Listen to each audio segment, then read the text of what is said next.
And I want to acknowledge the traditional custodians of the land upon which we meet here today. For me, that's actually the Gadigal people of the Eora Nation, and I want to pay my respects to elders both past, present, and emerging. And I'd also like to pay my respects for the traditional custodians of the land upon which you are standing today, if you are not here joining with me. So thank you, everyone. We're going to have a really good session today. My name is Alex Shapilsky. I'm head of deep tech here at Cicada Innovations and also head of the National Space Industry Hub.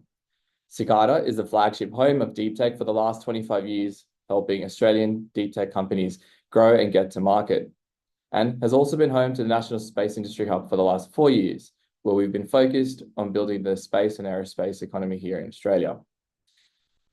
For today's session, Fireside Chat, we will be exploring the US VC and investment landscape for deep tech with a company that's very active in the space globally.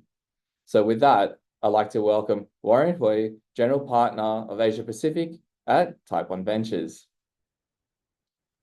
Warren. Thanks for having me.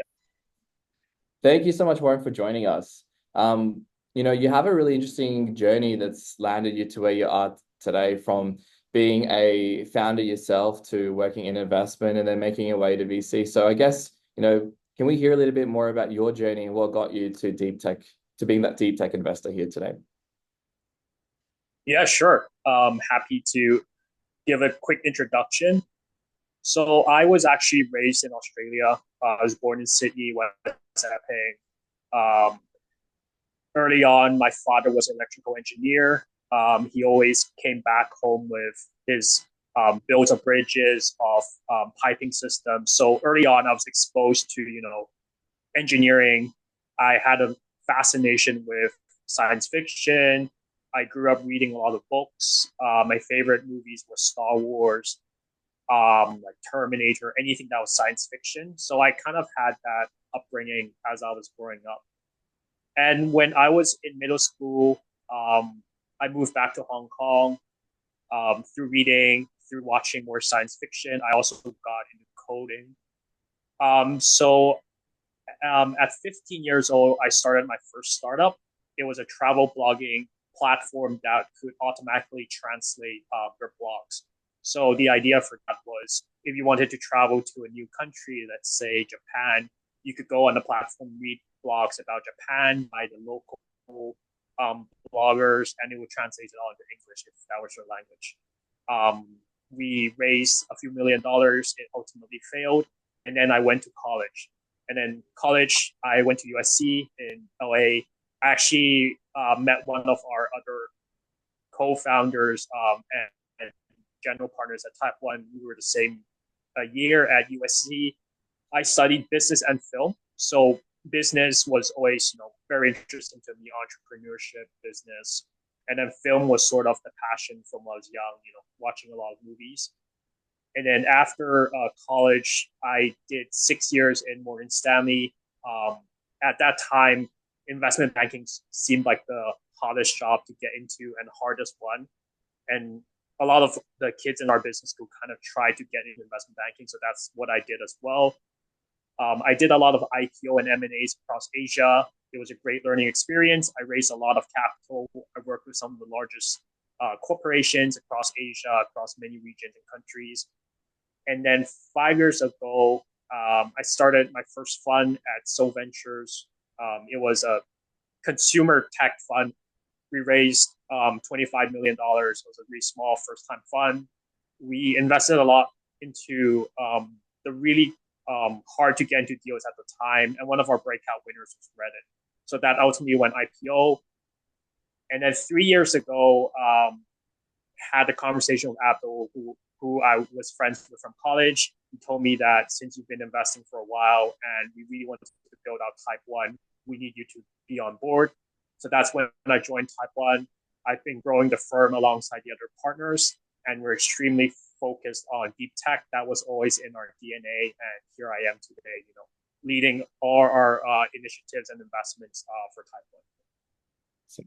Warren, wow, what a journey. And it's amazing to see what you kind of had as early inspiration. I'm pretty certain there's lots of people in the community, particularly the space community, who would say that Star Wars was something earlier on that has inspired lots of people to think outside of the world today. So great to see that we all had really similar forms of inspiration early on.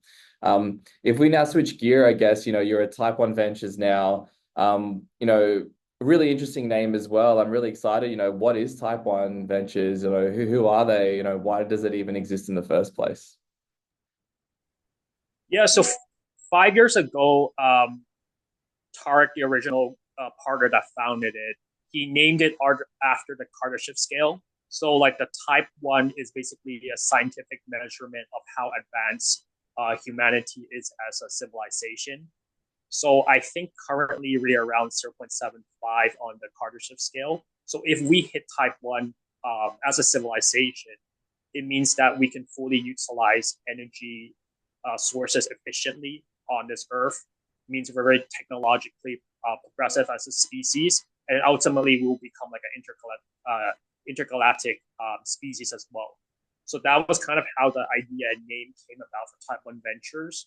So, and this basically speaks about what we invest in. So we only do deep tech.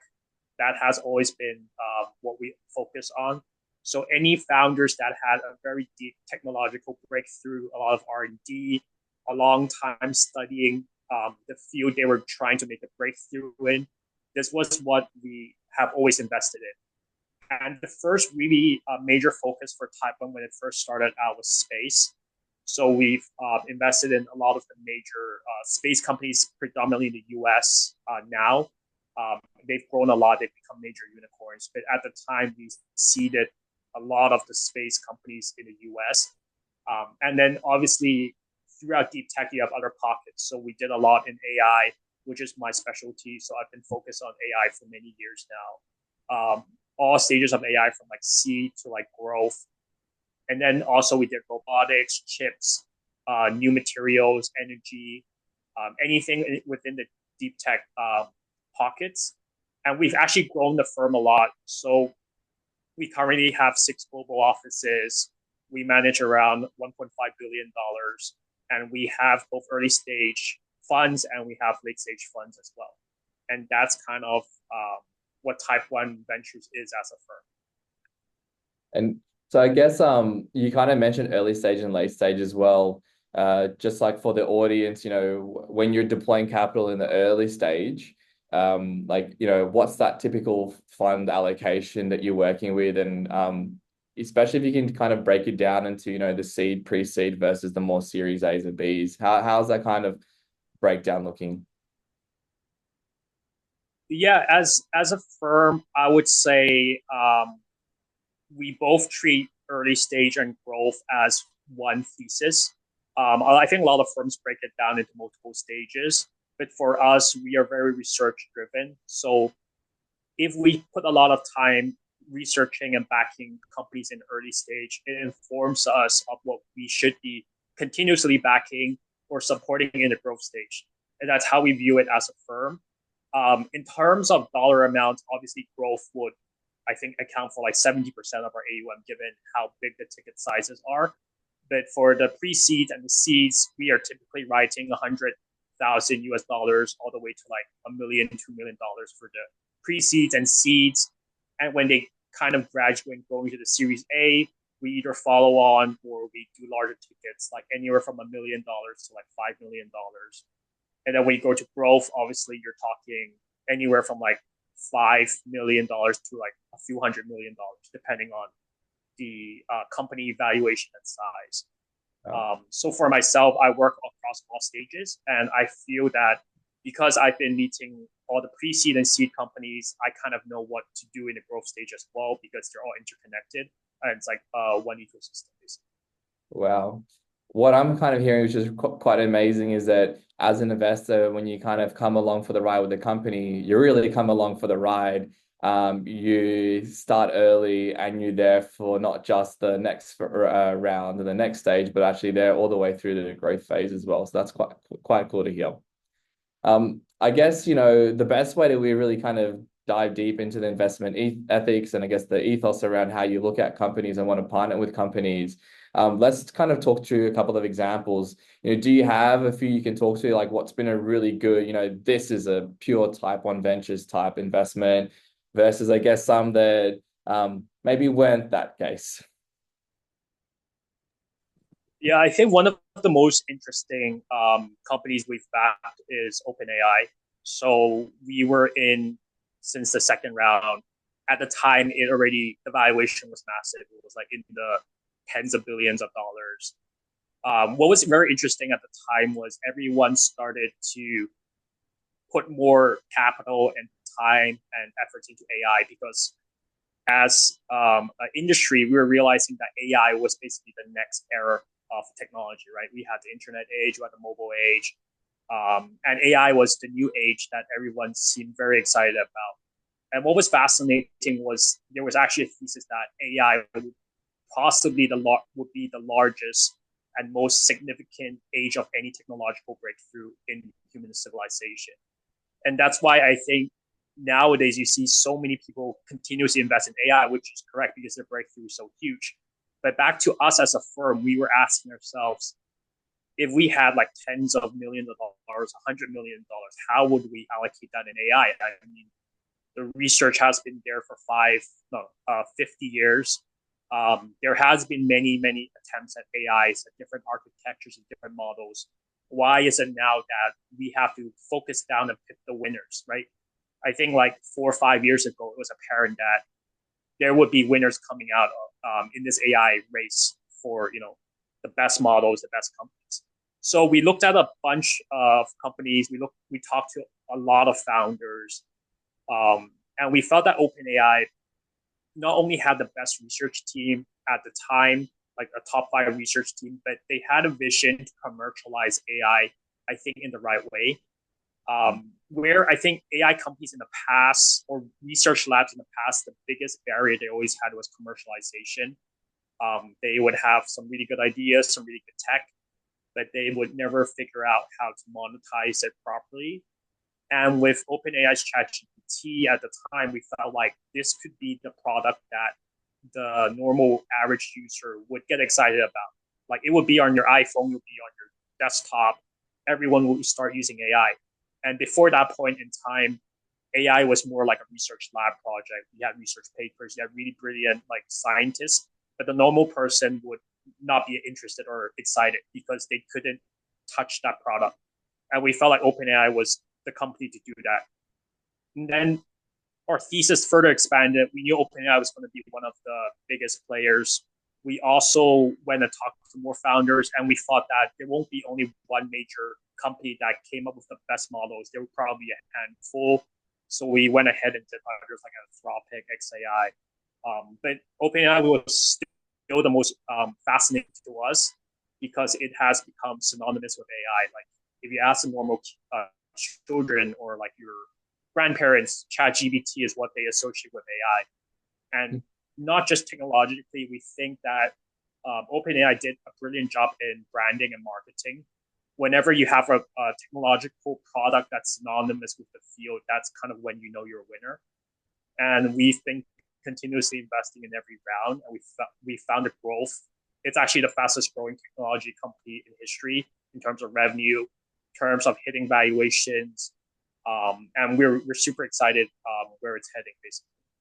Wow, that's amazing. It was interesting hearing, I guess, you not just looking at like the depth of the bench in terms of the research team and they're having the best researchers at the time, but also then going through and saying, there's really strong research, like the actual IP and the technologies there, and then realizing that it was the ability for that commercialization, the vision towards commercialization and getting that customer adoption, that was a really key differentiator.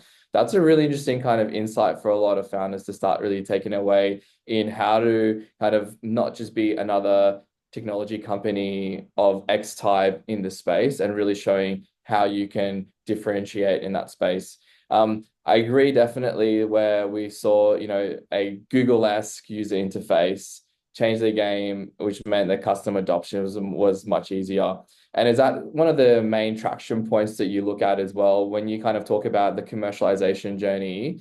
How closely aligned is, the customer and the, I guess, proof points with the customer to you having that conviction around ability to commercialize?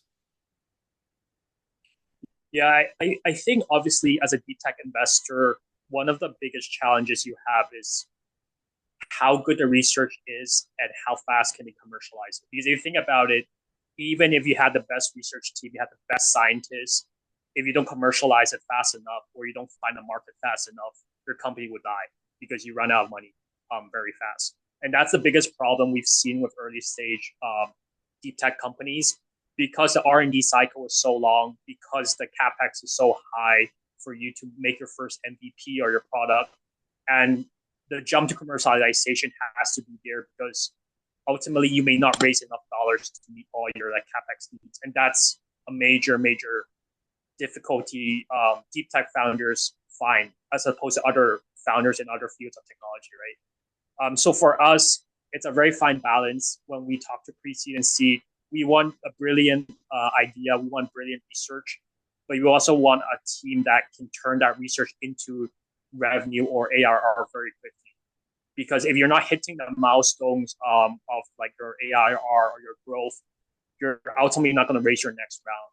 And that's kind of where we see the most companies die off, like in the between the seed and the Series A. That's kind of like a very difficult period because you need to be hitting your milestones, but you also need to be keeping up with your R&D and commercializing. So it's a very fine balance. And for us, we've always found like nuances of which one matter what depending on the field, depending on the subsector and the founder itself. And it's a problem we're constantly helping founders solve. Like, how can we help you raise your next round? Like, how do we help you get your biggest customers? But it is very key. And my advice is, even if you have the best R&D, you need to figure out how to commercialize quickly because it involves very fast in this kind of era of like technology investment. I think that's an important point to call out as well, is that it's not just kind of, I've hit this technical milestone and I'm looking for X amount of capital. It's actually showing the story of, this is how quickly we have moved to get here today. And this is how quickly we can really move with the investment we can get on board, and kind of having the ability of showing the strength of that speed to move as a key part of that narrative. So that's a really, really interesting insight. And is that something that you're thinking about purely for AI? I guess, there are different types of AI we're seeing today with a lot of the companies we work with. Some are leveraging AI as they're developing certain software tools. We have many companies at Cicada Innovations in the hardware space, and they're using AI to enable them to deliver a better solution out in the market as well. So it's a key part of the overall solution, but there is a strong association to the hardware as well. So I guess, are you approaching this mindset for all types of deep tech companies? Is it specific to AI? I guess, how are you thinking about AI, and how are you thinking about I guess, the proof points that you really, really care about when you look to the investment side? Yeah, so I think ultimately the question boils down to how hardware centric is your business. So for AI, when we first originally invested in the foundation models, the commercialization and the fundraising was super important because like the early open AIs, early Anthropics, they needed to build the data centers. They needed to get like 1,000 NVIDIA chips, GPUs, and train their models. So super CapEx intensive, and it was a super hardware centric. If you link that back to like space, I think space tech, I would say like 70-80% of every opportunity we ever faced, it was very hardware centric. So that is where you need a lot of like investment dollars, a lot of capex, and you need to try to land the contracts or the revenues to continuously support your next build of the iterations of the hardware. But if you go back to AI nowadays, we are looking more at like agentic companies. We're looking more like software centric AI businesses. You do not need as much capex to start that business because you could be just building a agentic business on top of like another foundation model. So for those businesses for AI, right, like agentic businesses, the most important fact for thing for us is the moats. Um, like what is a true thing that would differentiate yourself? And if you look back at all the companies, the one big thing that is always the number one key thing is data. Um, I think 80 to 90% of this world's data is like gatekept and private. And if you have like a unique access to a unique set of data, you can train or build like an agentic business that can survive even if OpenAI tries to build the same business because they don't have your data. So we want data. We also want technical understanding of a very niche industry. So I think right now you're seeing a lot of legal AIs, a lot of financial modeling AIs. These are really good because you need a team that's very niche, that comes from the field, that has the data and can build like tools that will help the people in the current industry. So AI, I think agentic businesses, that's what we're looking for. If you zoom back out, I think large language models are great. They are becoming much more commoditized. They're not exciting to us or investors anymore because you kind of see the five top models are, the benchmarks are very close. I mean, their iterations of models are very similar, in terms of how well they perform. What we're very excited about is the next architectures that could have huge breakthroughs, right? Something that is not a large language model. So what I've been spending a lot of time now is looking at world models, models that understand 3D space, understand physics. And why is this important? It's because if you look at us as humans, right, we don't just process information by text, which is what the LLMs are doing. We actually process the most data by physical sense or understanding of a 3D space. And this kind of translates back to basically the next wave of like humanoids, autonomous vehicles, robotics. This is very important. And that's why we think a breakthrough in the world model architecture would fuel the next wave of these innovations in multiple deep tech space, even space tech, right? If you have a better world model, you could send your probes or you can send your vehicles further into space, and they can do the R&D and they can do the scouting missions much more efficiently. And so for us at Type 1, we're looking at new architectures. We're looking at new ways to basically power models, or ways to kind of like breed the best facets of different models and create much more optimized models. You saw that with DeepSeek, that came out with breakthroughs that cut the cost of training, of making models. And we're looking at a lot of basically new ways to process data that LLMs are not doing. So that's kind of what I'm talking about, like specialized models. That's kind of what we're digging deep into right now. Yeah. So you mentioned a couple of really interesting points there. I like the fact you kind of led in a little bit that what was probably considered kind of, deep tech with AI is actually today not probably considered deep tech AI anymore, and it is kind of getting commoditized. And seeing these pockets, like you said, the unique access to data or the real domain expertise to a highly specialized problem, that's actually helping companies build a bit of a moat. And then the converse, I actually like that you said, well, we are seeing AI probably create a major upgrade for a lot of the hardware type businesses. So like you mentioned, like humanoids and robots. So I do see there's a bit of this correlation where, hardware still has a really strong moat. And I'm seeing businesses that are in the hardware space that can actually capitalize on AI and new technologies around that. That's kind of, is that like the pace? You talked about the speed of commercialization. Is that a real kind of unique thing you look for, that you can leverage some of that to really accelerate your path to market?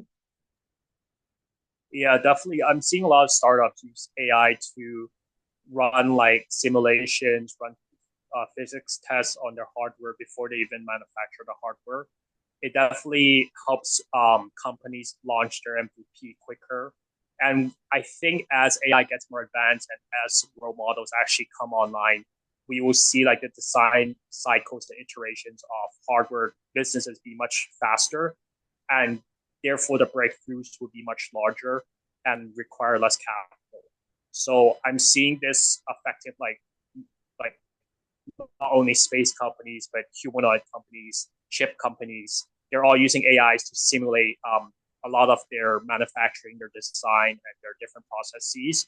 And that's why I was alluding to that AI will be the largest error and most significant, because AI basically transforms every aspect of technology, of human behavior, of how businesses run. And breakthroughs will become much more bigger and significant because of AI assisting us. I'll shift gear a little bit as well now.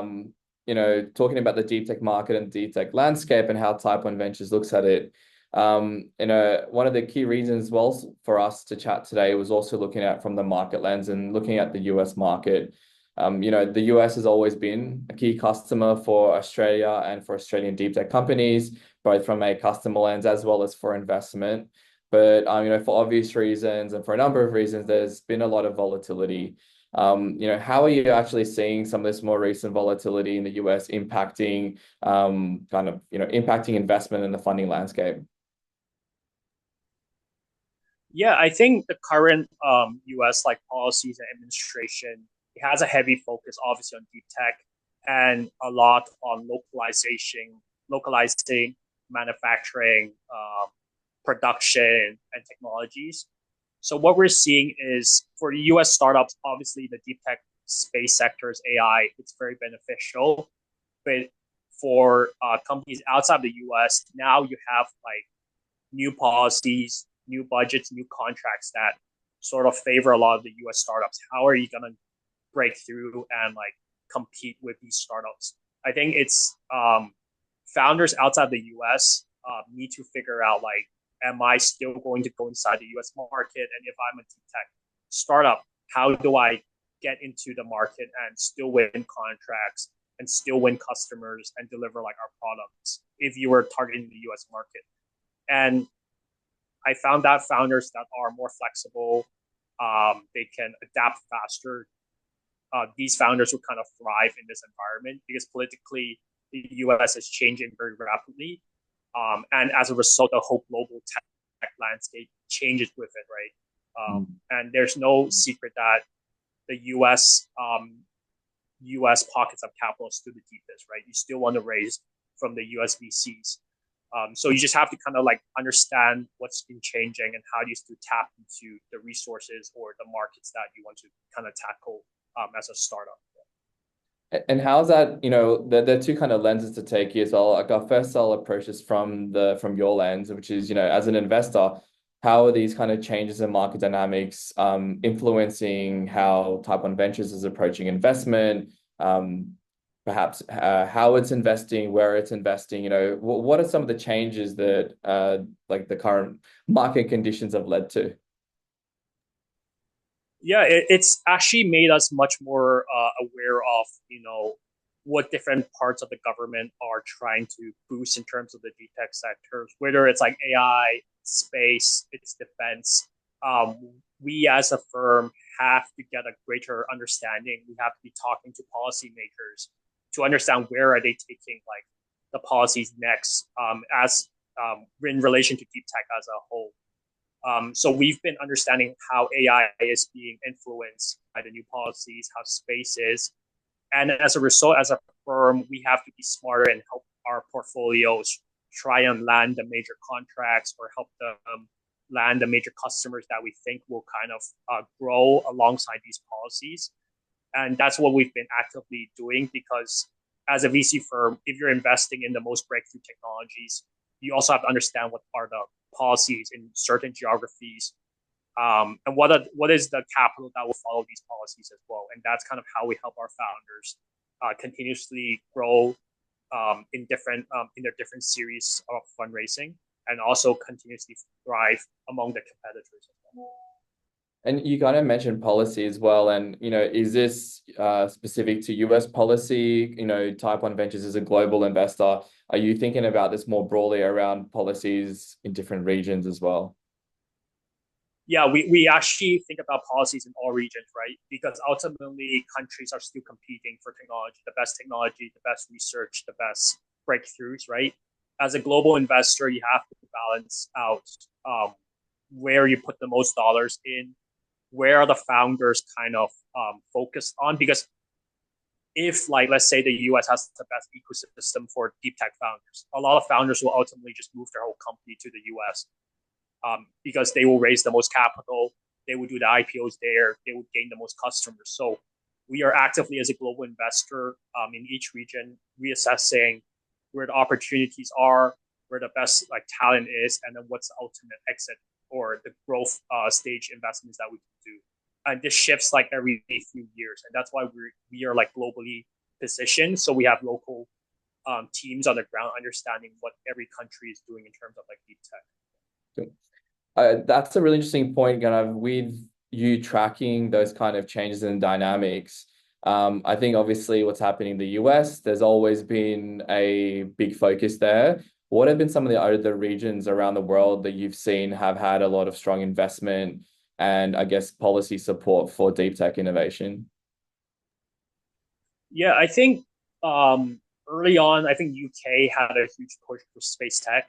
So a lot of our earlier stage seed investment space was done in the UK and Europe.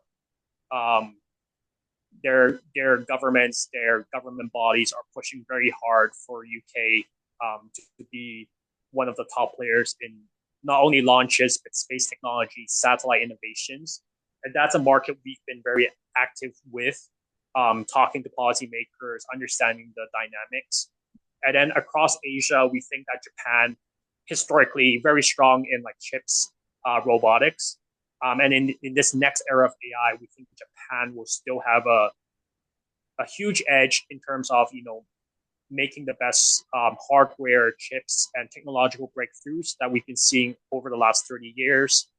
And newer markets that we've been tapping into is like Taiwan, obviously with NVIDIA, with TSMC, and the best chips and GPU manufacturers. There's a bunch of hardware founders that are bringing new innovations into this hardware sector that we are spending a lot of time in. I think those are some of the newer markets that we have seen a lot of like deep tech innovation right now. Cool. It's interesting in terms of some of the areas that you touched on. I know that, across Australia, we have a lot of expertise around precision agriculture, around, remote operations in the sector. We've had, in a very short period of time, a great deal of pace and development in the space sector. Expertise in quantum, in robotics is continuing to grow at real pace. I'm interested from someone from like the outside, and I know you were raised in Australia as well, so you do have Aussies at heart a little bit as well. But from people on the outside, what have been some of the sentiment in terms of Australia and the types of capabilities that they're seeing coming out? Yeah, actually, recently, like the last 6 months, I've been very focused on the quantum. We just backed a company called Sci Quantum. Founders are Australian. One of their biggest data centers is going to be built in Australia. They basically have operations in the US, but they have like a majority of the operations also in Australia.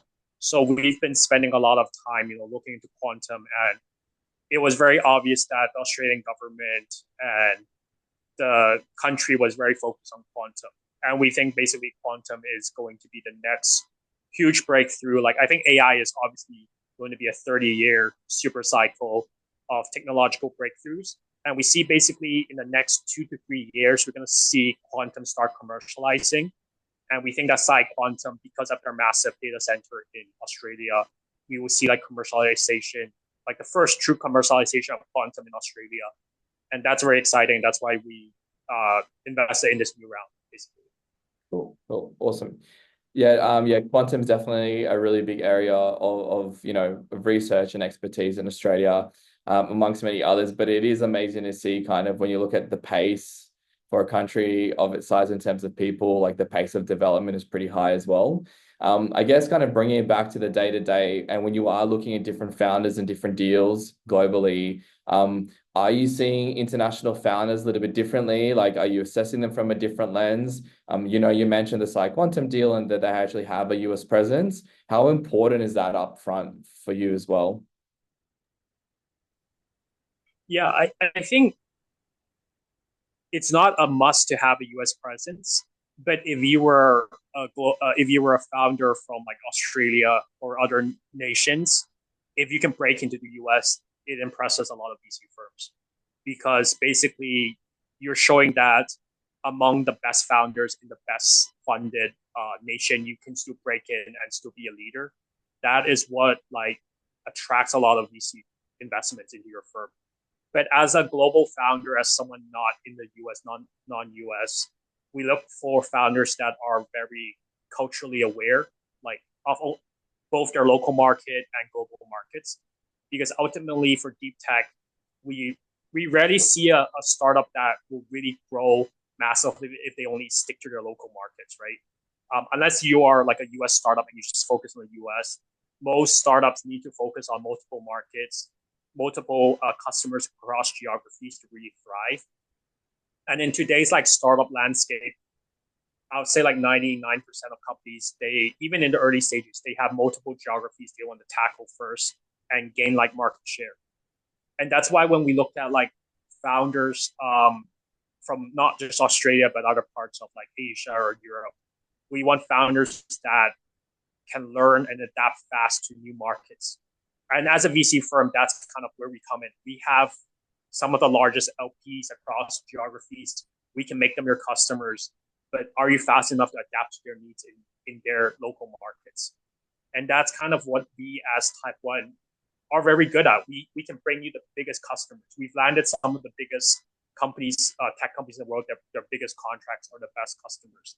And as a VC firm, we want founders that can move as fast with us when we make those introductions, when we want to land you 100 million or $1 billion contract in like a new geography, like the UAE or something, right? We want the founder to be fast enough to adapt, to set up in that location, to really, move their talent and their team. And that's what we think the best founders are capable of doing across the world.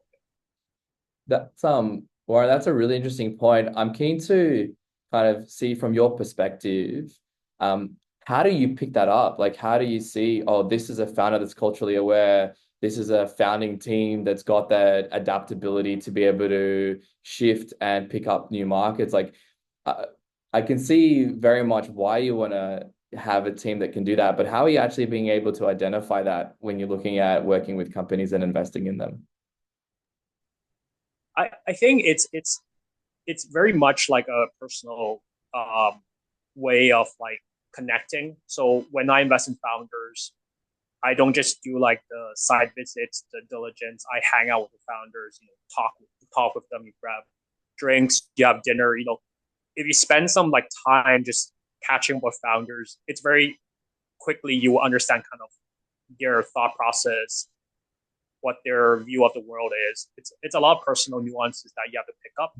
And as a VC, we have to try and pick the best founders. And that is a skill that even myself, we still trying to refine because it's a very non-scientific way. There's no KPIs to measure that. Like if you see a founder that has like a pre-seed idea, do you think he's the one that can actually execute on his idea, right? That's it's $1 million question. And as a VC, it's our day-to-day job to meet as many founders as possible and understand the founder not just as execution or a business person, as just a person, and what they're thinking, how do they behave, and what do you think will happen if your company continuously grows. And then that's something we try very hard to understand when we look at especially early stage companies, because ultimately we think that businesses can fail, they can shift, markets can fail and shift, but the best founders can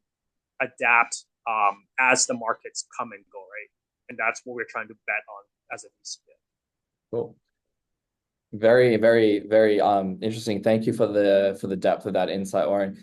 I guess, we've got a lot of Aussie founders on the call here streaming with us, and you raised in Australia, so you've kind of got the Aussie mindset as well.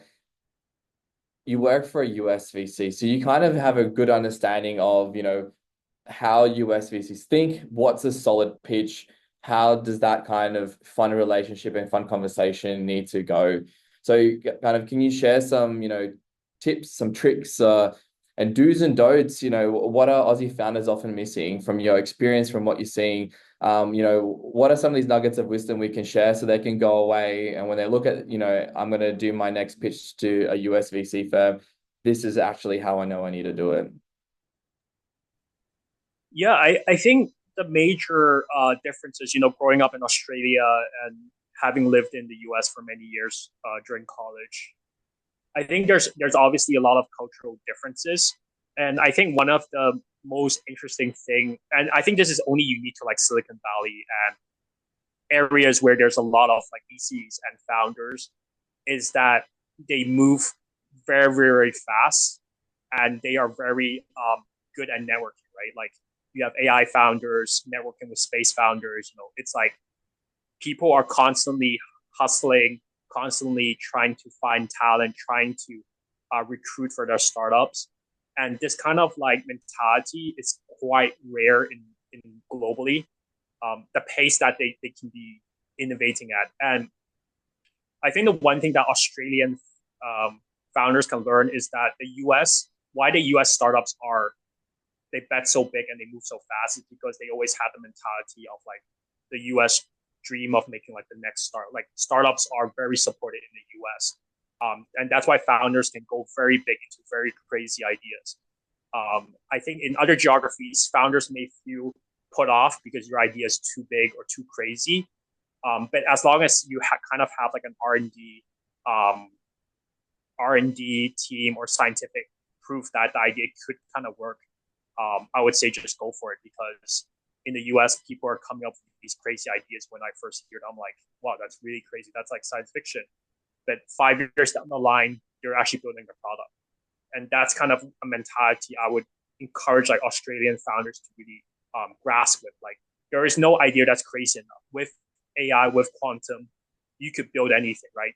It just depends on the amount of time and capital you need. And that's something I really want like Australian founders to kind of have in their mindset. Obviously, having the vision is very important, but the execution is also equally important, right? You have this crazy idea. How are you going to raise the dollars to complete your R&D and build an MVP? How are you going to attract your first contracts, your first customers? US VCs are very diligent about these things, right? We want to see someone with a really visionary approach, but also maybe someone else, maybe a co-founder that's very pragmatic about, taking this actually, milestone to milestone. So for Australian founders, I would really want founders to think about both sides of the puzzle. Like you could be the best R&D vision guy, scientific mind, write the best research papers. But if someone on your team or if yourself, you're not pragmatic about, hey, I'm raising pre-seed, how much dollars do I need? How long would it take me to get to seed or Series A? The US VCs are gonna not be that interested because you haven't thought about your 5-year plan pragmatically. And the last thing I want to put is, in the US, it's very competitive because if you think about it, the best founders are people that have moved to the US to chase their dreams and build their startups and raise the dollars.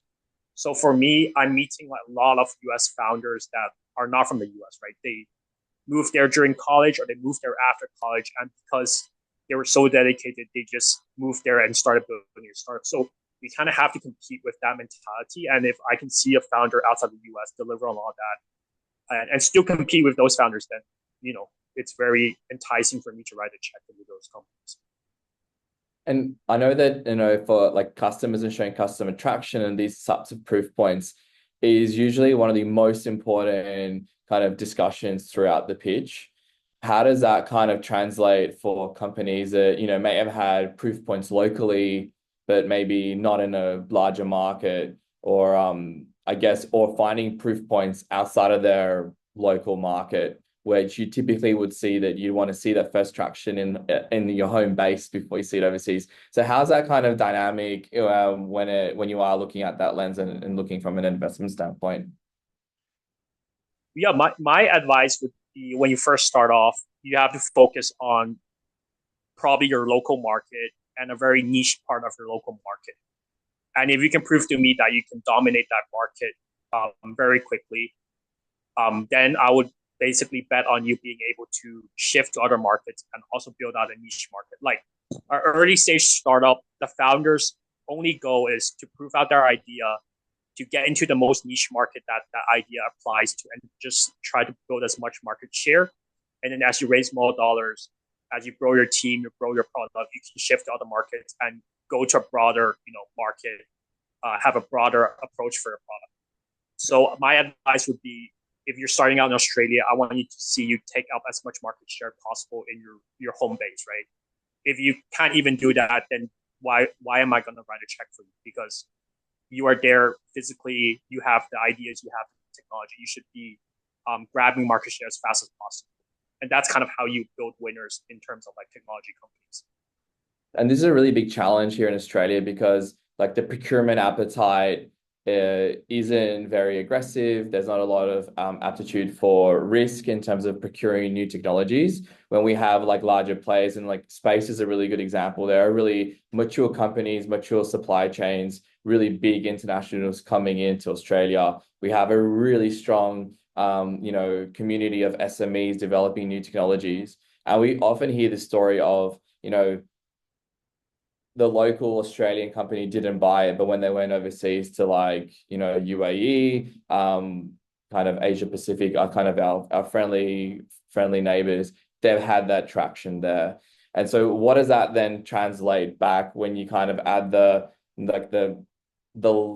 policies, the environment around procurement, and you're seeing companies actually say, well, we did look domestically, we actually found that we can move quicker overseas, and they've shown that early attraction first.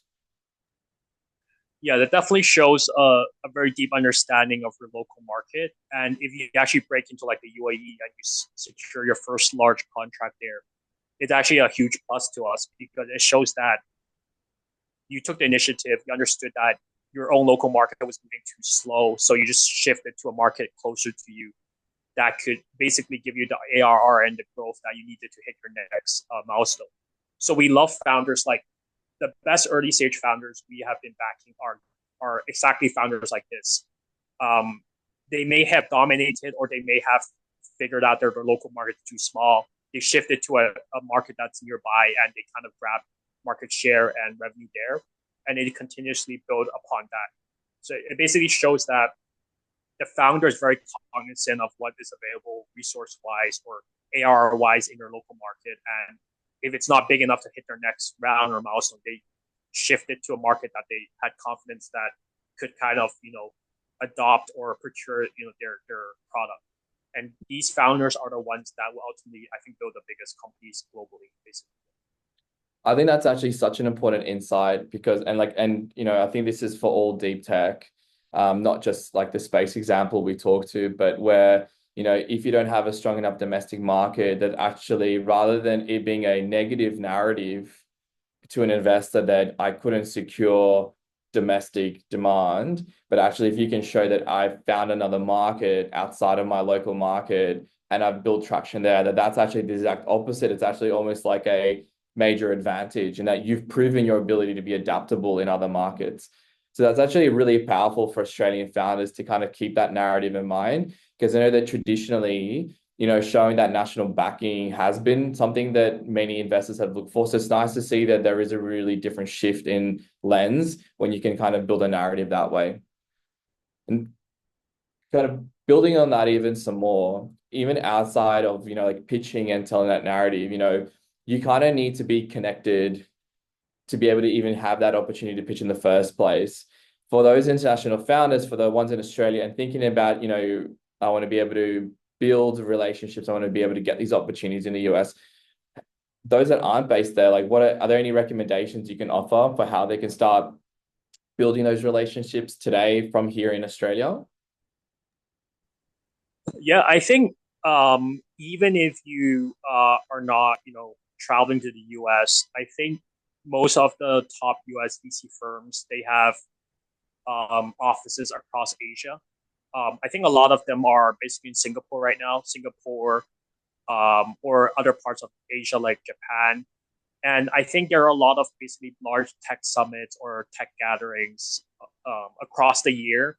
And as an Australian founder, I would advise, go go to one of the larger tech conferences, maybe in like Japan or Hong Kong or Singapore, and try to meet as many VCs as you can, not just the US ones. I mean, there are a lot of great like Asian VCs as well.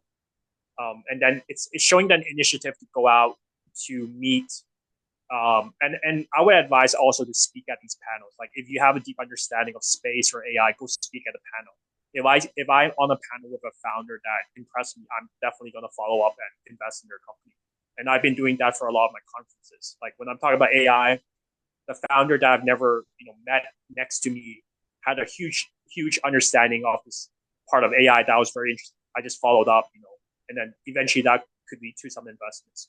So I would advise take the initiative, go to conferences, speak at them, because if you speak at them, VCs can hear your thought and understand where your R&D and your ideas come from, and then try and meet as many people as you can.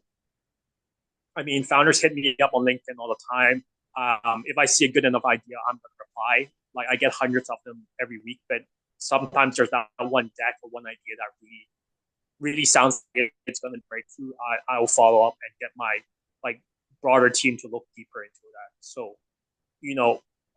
in US, the US founders, I think they have the mentality that VCs like to see you being very active, because if you can basically get to know me through a few different points of contact, it shows that you've taken the time and effort to kind of approach me as a VC.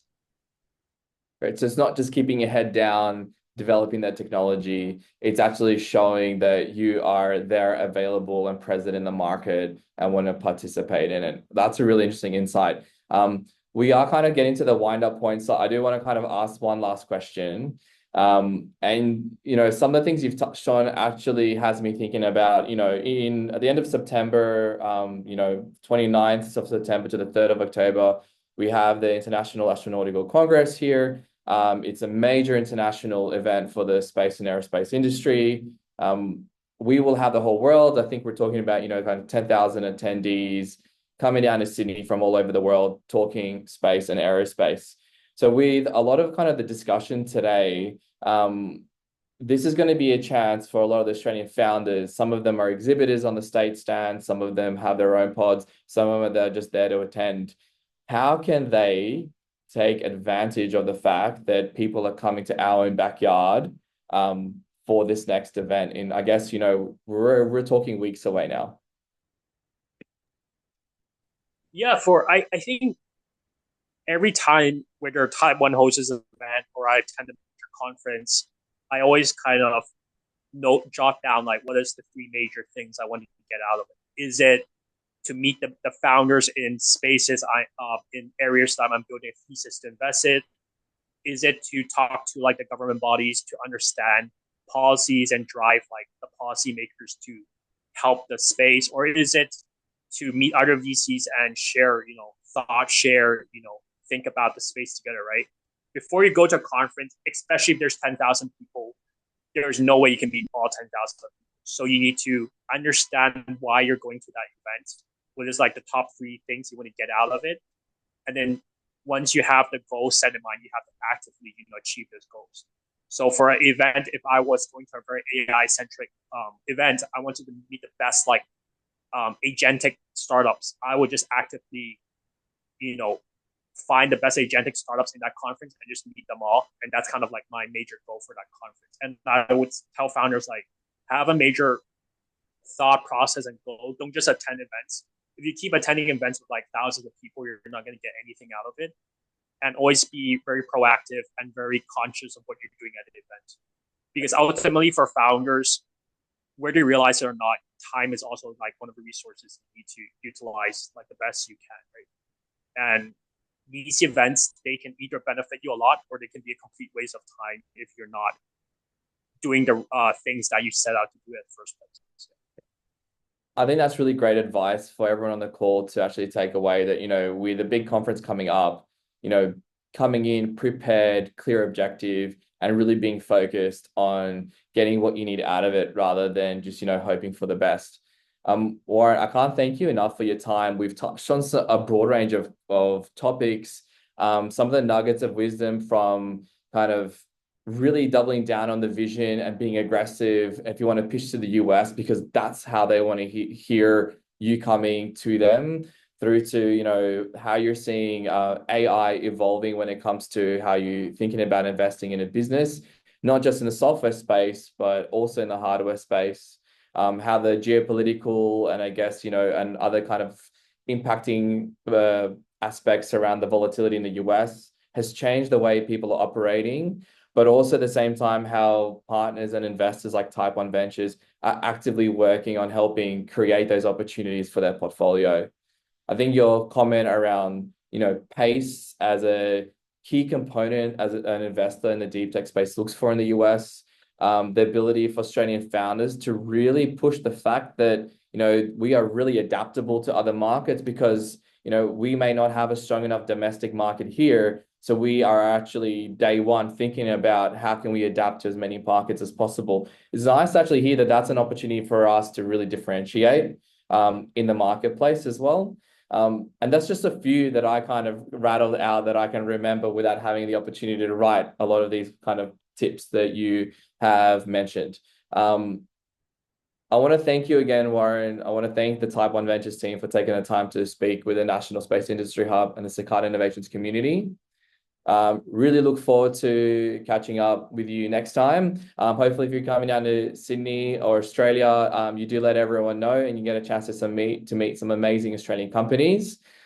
We do have coming up actually Tech 23, which is Australia's kind of annual showcase of what Australia has to offer in the deep tech space. So very much for Type 1 Ventures community, as well as everyone we have on the call, you know, 10th of September, please have a look at this event, register for it. You're going to see 23 amazing companies who are changing and disrupting the world in a variety of different ways.